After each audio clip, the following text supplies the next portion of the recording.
मैं पूछना चाहती हूँ कि ये चुनाव एनडीए बनाम इंडिया गठबंधन है। क्या इंडिया गठबंधन की सारी पार्टियां आपको एक साथ ऑपोजिशन दे पाएंगी जिस तरह से उन्होंने शुरू किया था? देखिए, चुनाव एनडीए बनाम इंडिया गठबंधन नहीं है। ये चुनाव घोर निराशा और उज्जवल भविष्य के बीच में है। ये चुनाव भ्रष्टाचार से युक्त शासन और जीरो टॉलरेंस अगेंस्ट करप्शन से, ये चुनाव टेररिज्म के साथ बातचीत करने वालों के बीच में, टेररिज्म के साथ बातचीत करने की पॉलिसी वालों के और टेररिज्म को खत्म करने की पॉलिसी वालों के बीच में, ये चुनाव देश की सुरक्षा को चौक चौबंद रखने के दलों के बीच में और फॉरेन पॉलिसी की आड़ में देश की सुरक्षा के साथ कोताही बरतने वालों के बीच में है।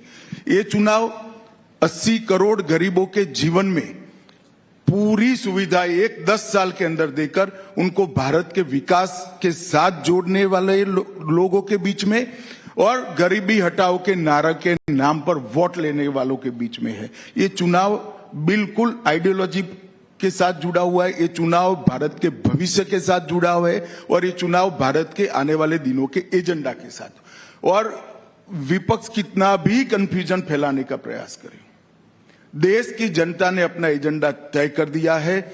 नरेंद्र मोदी के नेतृत्व में आने वाले दिनों में 2037 में पूर्ण विकसित भारत, आत्मनिर्भर भारत का सृजन करना है, जिस भारत की नींव हमारे कल्चर, हमारी परंपराएं और हमारी भाषाओं के साथ हो।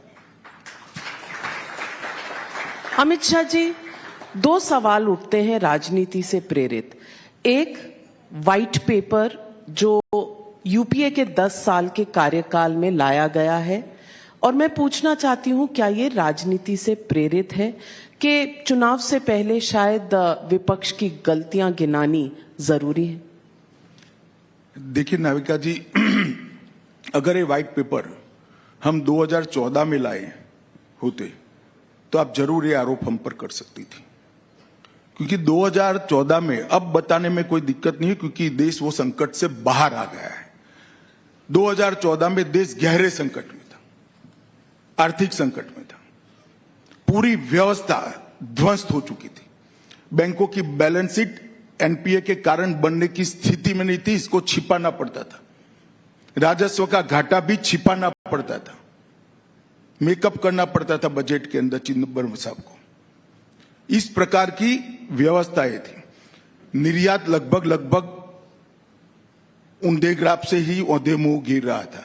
हर प्रकार से देश में इन्वेस्टमेंट नहीं आता। सब लोग मानते थे कि भारत की स्टोरी अब समाप्त हो चुकी। उस वक्त अगर हम पॉलिटिक्स करना चाहते थे, इन्होंने क्या किया ये बताना इसका आइडियल टाइम था, मगर उस वक्त बताते तो क्या होता, पूरे विश्व में भारत के अर्थतंत्र के लिए एक अलग इमेज बनती, भारत की जनता में निराशा और व्याप्त होती।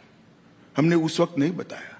10 साल कड़ी मेहनत की, पॉलिसी ड्रिवन स्टेट बनाने का काम किया, पॉलिसी पैरालिसिस स्टेट में से पॉलिसी ड्रिवन स्टेट बनाया है।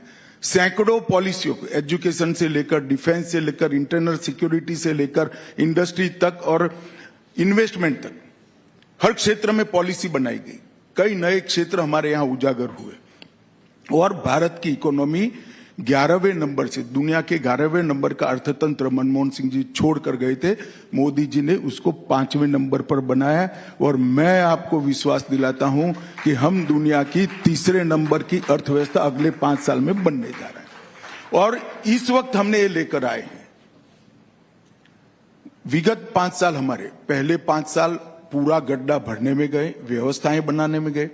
विगत 5 साल आप पूरी दुनिया जानती है कि दुनिया के लिए अर्थतंत्र की दृष्टि से सबसे कठिन 5 साल थे, क्योंकि इतना बड़ा महामारी विश्व ने कभी न देखा वैसा महामारी पूरी दुनिया ने फेस किया। पूरी दुनिया की सप्लाई चेन बिखरी हुई थी, पूरी दुनिया मंदी की चपेट में थी। उस वक्त भारत ने अच्छा परफॉर्म किया और आज पूरी दुनिया भारत को ब्राइट स्पॉट कर मान रही है और इन्वेस्टमेंट का सबसे फेवरेट डेस्टिनेशन अगर कोई बना है तो भारत बना है। उस वक्त हमने ये व्हाइट पेपर लाया है। ये व्हाइट पेपर लाना इसलिए जरूरी है ये राजनीति नहीं है। अगर कोई पार्टी निष्ठा से, पॉलिटिक्स से ऊपर रहकर देश के हितों को अपनी पार्टी और अपने खुद के हितों से ऊपर रखकर काम करता है तो परिवर्तन किस तरह से किया जा सकता है, ये इसका दस्तावेज है। और इससे देश की जनता का एक सामूहिक आत्मविश्वास जनरेट होता है कि हम बड़े बन सकते हैं, हम बड़े बनने के कगार पर हैं और हमें बड़ा बनना है। ये आत्मविश्वास जनरेट करने के लिए व्हाइट पेपर है, मगर जिनका चश्मा ही विरोध का है उसको सब पीला दिखाई पड़ेगा। इसमें मुझे कोई कमेंट नहीं करना। कांग्रेस के पेट में क्या दुख रहा है? ये दुख रहा है कि व्हाइट पेपर से उनके घोटाले उजागर हुए हैं और व्हाइट पेपर से स्पष्ट हो गया है कि कांग्रेस और भ्रष्टाचार दोनों एक दूसरे के पर्याय हैं। और मैं सोनिया लेड कांग्रेस की बात नहीं करता। सबसे पहला जीप घोटाले से देश में घोटाले की शुरुआत हुई 1948 में हुई, फिर खजाना घोटाला 51 में हुआ, उसके बाद साइकिल आयात घोटाला भी 51 में हुआ, इसके बाद Bofors, Nagarwala, Maruti, HWL, Adarsh society, Bhopal gas, Louis Berger, Telgi, तेल माफिया, ढेर सारे घोटालों की सीरीज है। सिर्फ यूपीए 1 और यूपीए 2 में 12 लाख करोड़ के घपले घोटाले कर कर जनता के अंदर एक भयंकर निराशा का माहौल बनाया था। आज 10 साल में हमारे विरोधी भी हम पर एक पैसे के घोटाले का आरोप नहीं कर सकते, इस प्रकार का शासन। और ये व्हाइट पेपर आने वाले दिनों में विशेषकर युवा में एक आत्मविश्वास का सर्जन करेगा कि भारत की स्टोरी आने वाले दिनों में दुनिया में सबसे प्राइम स्टोरी बनने वाली है। लेकिन विपक्ष का आप पर आरोप है कि आपके पास एक वॉशिंग मशीन है।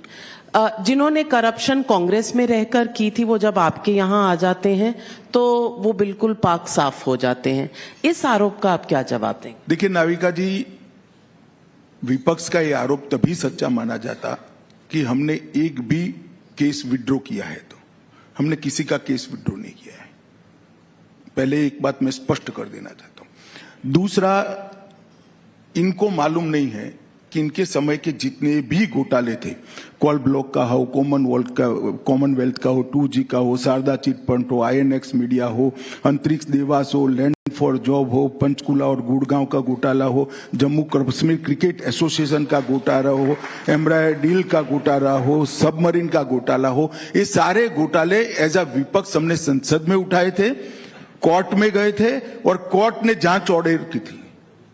इस देश की अदालतें बंद हो गई है क्या?